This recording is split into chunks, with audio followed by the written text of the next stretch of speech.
Welcome to the RP Show. With me, the Tubiac Maniac. And me, Steve Johnson.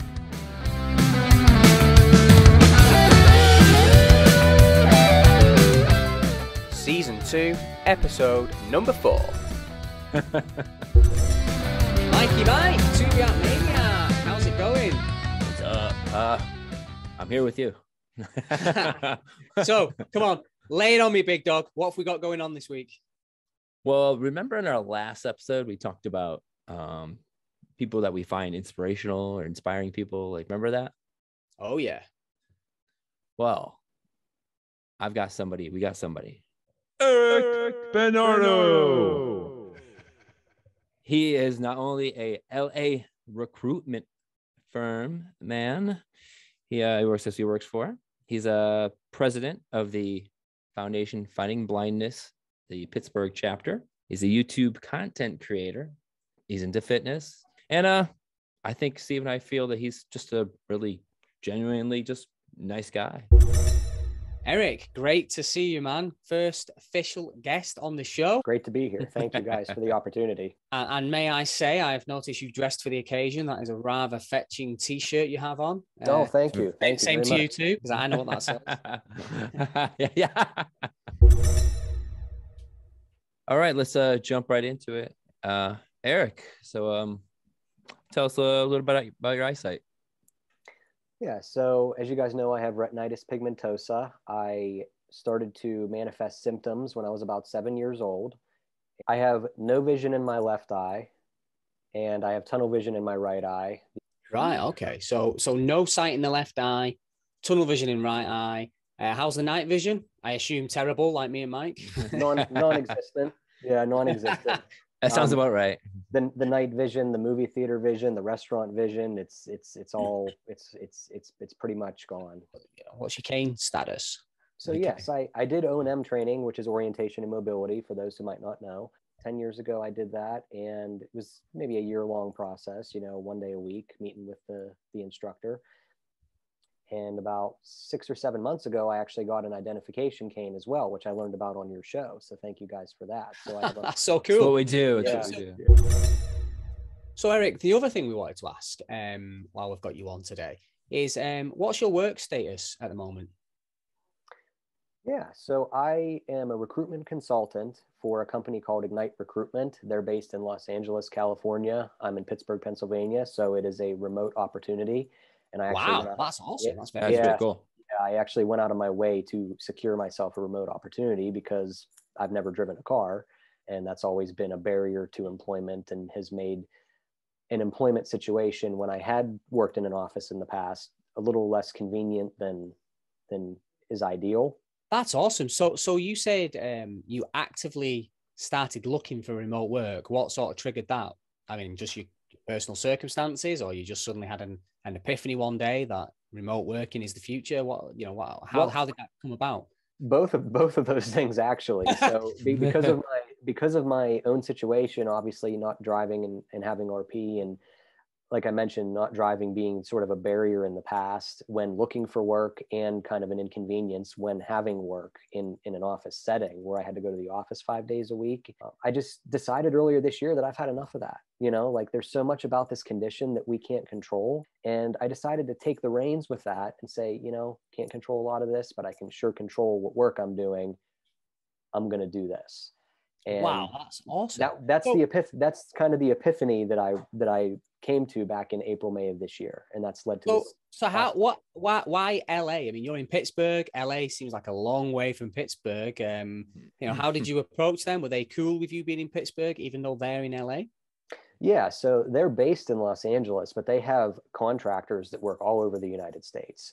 Wow, that's awesome. They have about 100, maybe 95 to 100 employees right now. The vast majority of them are contractors. The rest are in-house, full-time employees. So tell us a bit about how that works then with RP. You're obviously visually challenged like me and Mike. So, what's your day-to-day workflow? How does it work? Yeah, so I'd like to answer that question in two parts. One, I do want to say something about my vision. I have the tunnel vision that I have in my right eye is correctable to about 20/50 with glasses. So I have no problem using a computer and a smartphone relatively normally, compared to the normal person. So it's helpful in that the role is very straightforward. So they have an Excel spreadsheet that has all the clients and all the open job openings that we have the ability to work. I then send an email and request certain jobs. They send me the job descriptions and info like that. And then it's basically down to me going on LinkedIn and some other platforms and typing in some keywords and sifting through profiles and resumes, seeing who's ideally qualified, sending them a message on LinkedIn, booking a call, and going from there. And then you just try and tempt them into applying for the role. If they then apply for the role and are successful, you then get paid. Right. If they get hired, I get paid. Yeah. Awesome. That's cool. And that sounds like something you could do from anywhere in the world. Like you could go on holiday for 3 months to Australia and you could still do that job, couldn't you? You'd still, as long as you have an internet connection and a smartphone. Yeah. As long as I have an internet connection and a smartphone. That's wow. That's all awesome. I need. Yep. I'm sure a lot of listeners would like that.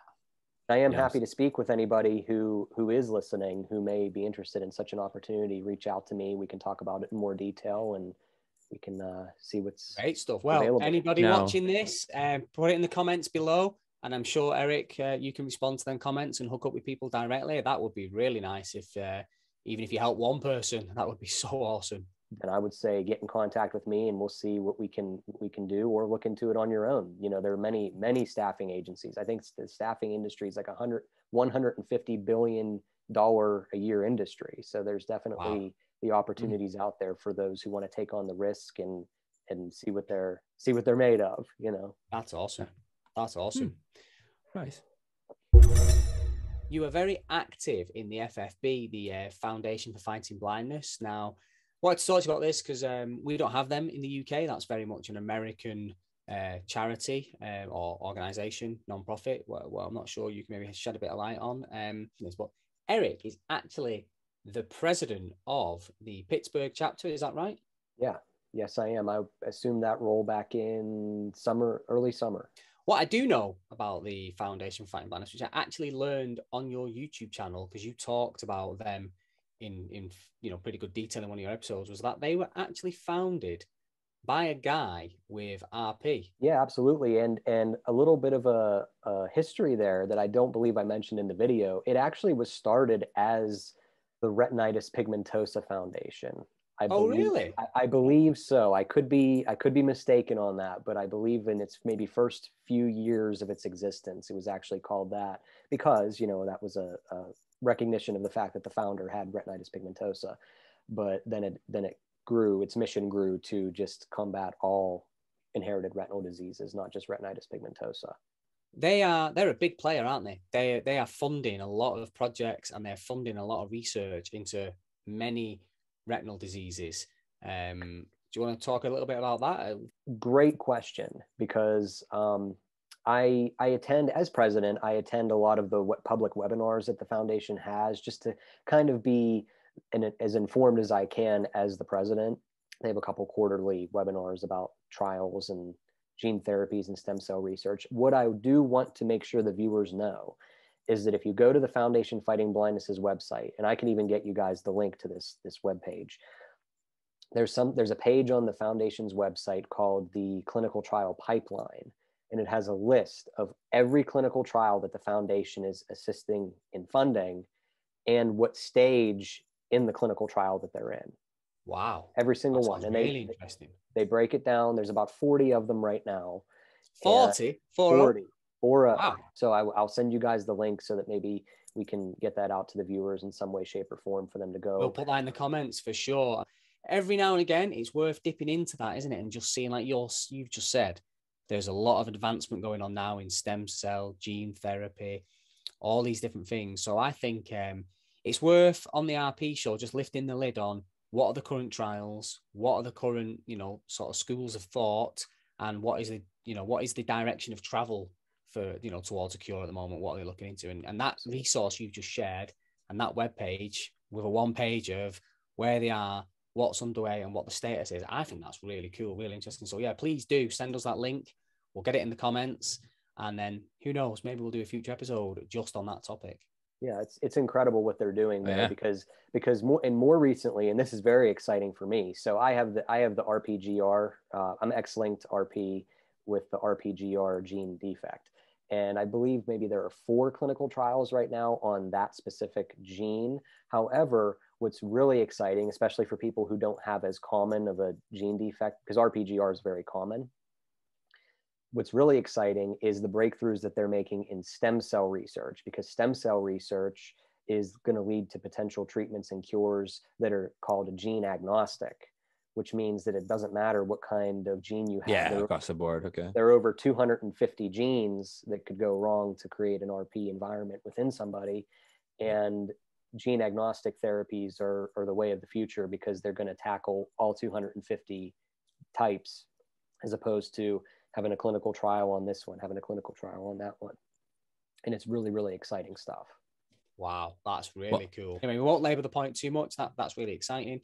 Back to you though, Eric. In terms of your role as president, so you're active on the Foundation Fighting Blindness. You're the president of the Pittsburgh chapter, and you've also done a lot of work behind the scenes for the Vision Walks, especially for the UK viewers that might not know about Vision Walks. Can you just mention that briefly? Vision Walks through the FFB? Yeah, so the Vision Walks occur all across the United States. They have a spring cluster of Vision Walks, and then they have a fall cluster of Vision Walks. Pittsburgh happens to be in the fall, and that's actually a very significant driver of revenue, of monies for the foundation, not on the day of the walk, but through all the fundraising efforts associated with the walk. Yeah. Those walks bring in at least probably a few million a year to the foundation, which is a significant amount. It's crazy. And yeah, so I've had I had a more just like a fundraising volunteer role from 2017. And that was pretty much my role until this year, when around the time I became president of the Pittsburgh chapter, I was approached by the organizer of the Vision Walks to ask if I wanted to co-chair the walk. And that involved some additional responsibility, just offering my services in any way that I could to make things go as smoothly and effective as possible. Awesome. Well, that's great. It sounds like you're very active, and you are certainly doing your bit for the RP community. Hey, so tell our listeners all about what makes Eric tick behind the scenes. What does he like doing in his free time? Yeah, so I have quite a few things that I'm interested in doing. Really like video games. I still have the Nintendo 64 from when I graduated. Take it back. Wow. Yeah, nice.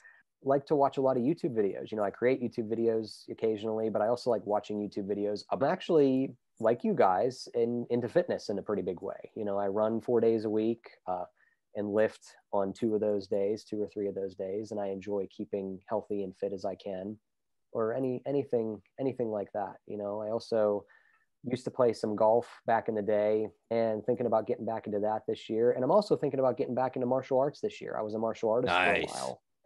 I'm thinking about getting back into that this year, if not joining like an organized school, maybe just like. Or you could talk to me, because I'm a 2nd degree black belt. So, I'm all for sharing my knowledge. Yeah. Maybe Mike, as a thank you for Eric coming on the show, you could give him some, one-on-one tuition over Zoom, in the I've done Zoom stuff last year. So Maniac training facility. Yeah, exactly. So what else? Besides physical stuff, do you do any kind of travel or anything? Yeah, so I like to get away once or twice a year. My aunt and uncle, who I'm very close with, they have a condo down in Florida. I usually go out there about once a year. I haven't since COVID started, but I have gone out there.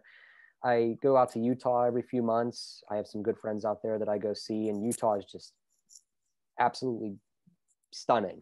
I would love to go to Utah. That is a bucket list. Would you believe that is actually a bucket list location for me? I will be going to Utah hopefully in the next year or so. Yeah, it's awesome. And how do you feel? Have you ever traveled by yourself?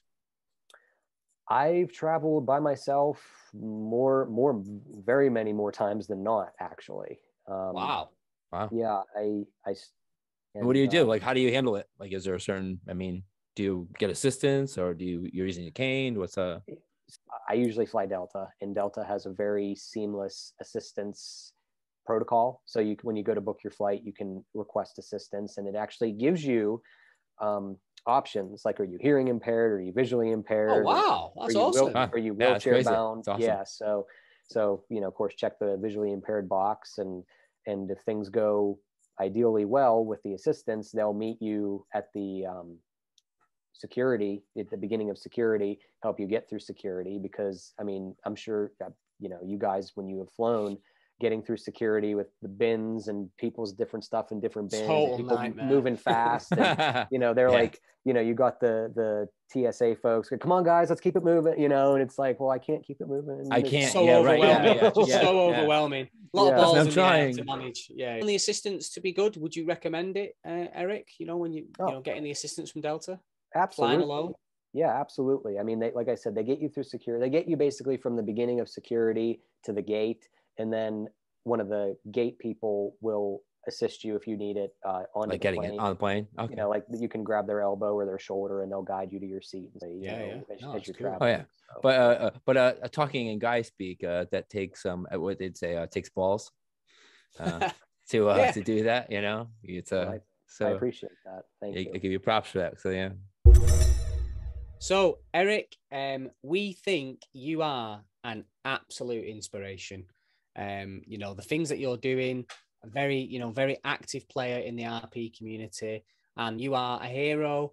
You're an inspiration to me, not because you're out there being rich and famous and flying around on a private jet or an Instagram blue tick influencer, any of that jazz, just because you're absolutely crushing it. You have got the essence of what the RP show is all about. So thank you very much for coming on the show, and hopefully just your everyday hero mentality will inspire a few people watching this to either maybe look at different things differently, get a job, check out your content, get involved with fundraising, do a bit of research into treatments, whatever. But thank you very much for coming on the show. Well, thank you guys, Steve, Mike. I really appreciate you guys having me on the show, and I appreciate your kind words and encouragement. I will say that you guys are also inspirations to me in this community as well. You guys are also crushing it. Great job, guys. I really appreciate it. Thank you. Thank you. Thank you. Wow, that was a lot of like just inspirational and just inspiring stuff. What'd you think, Steve? Yeah, really cool. It's so nice to hear from a normal person who's just in a normal way inspiring just for being an everyday hero. Really, really good. I'm really excited for next week, Mike, and for the next guest. That's all we have time for this week. Don't forget to head over to Eric's YouTube channel, and also if you have any questions for Eric about the FFB or recruitment consultancy or remote working, put them in the comments below and Eric will get back to you. Also, check out the links to the website for the Foundation for Fighting Blindness and the clinical trials. We'll have them in the description below. And tune in next week as we switch gears with a very different type of guest.